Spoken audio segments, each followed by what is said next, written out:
40% since that 3% drop on August 5th. Joining me now is Fundstrat co-founder, managing partner, Tom Lee. Tom, good to have you back. Now, I know you're saying that the bottom is in for the market from that early August move. I'm still fixated on your expectations for small caps. I've been talking about them a bit in this hour through the rest of the year. You still think that they could go up 40% by year end?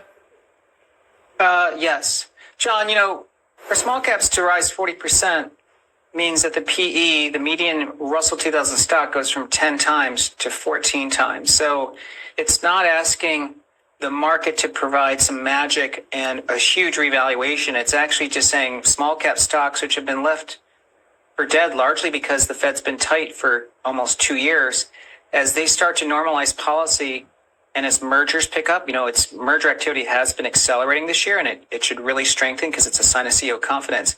All of these flow through to benefit small cap stocks, and it's not like smaller companies are growing slower. I know people post all these stats about small caps losing money. It's mainly because of the biotech components basically don't make money, and that's the largest cohort of stocks in the Russell.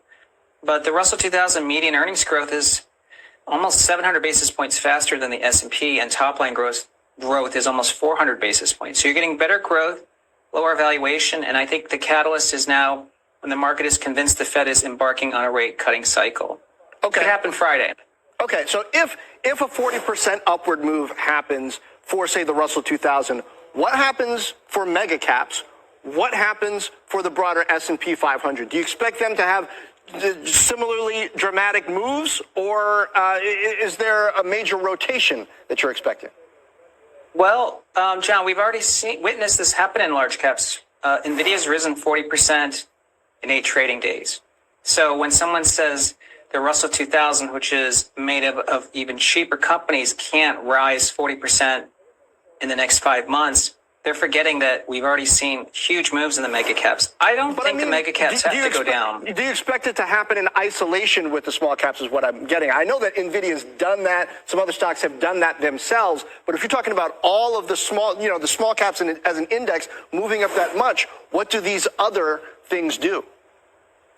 Well, I think that a 40% move in small caps doesn't mean the rest of the market goes down. I just think that's going to highlight that the market is broadening, which is something we all expect, but it's also basically doing a risk-reward analysis, which is, look, I think if you can get 18% earnings growth and pay 10 times earnings, perhaps that's a good risk-reward. And I think money that's on the sidelines, or people who've been thinking bonds are going to be, and cash is a place you want to stick for the next 5 years, but if the Fed starts cutting, they're going to look for places where there's good risk-reward, and I think that's small caps. Do you need dramatic cuts for that thesis to pan out, or are there other potholes in the road that you see that threaten your thesis?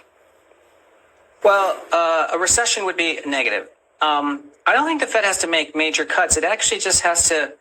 I think the market narrative that would be the best for small caps is the belief that real interest rates are too tight now, 5.5% versus inflation trending towards 2%, and getting rates back down to a neutral rate of 3%. If the market believes that, they don't need the cuts to be front-end loaded, but they have to believe we're going back towards neutral. I think that'd be a huge catalyst for small caps. Okay, now let me ask you about more about mega caps and about the consumer. How important, not necessarily just to small caps, but to the whole market narrative, will NVIDIA earnings next week be? Well, NVIDIA is really important because it's underpinning really what is driving the U.S. economy, which is a real push towards productivity, using basically digital tools and automation. That's a very important disinflationary trend.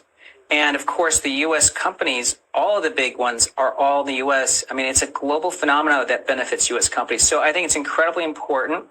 But NVIDIA, trading at 26 times forward earnings isn't that demanding a stock either. So it's not like I would say sell NVIDIA to buy small caps. I think NVIDIA is still a long-term buy.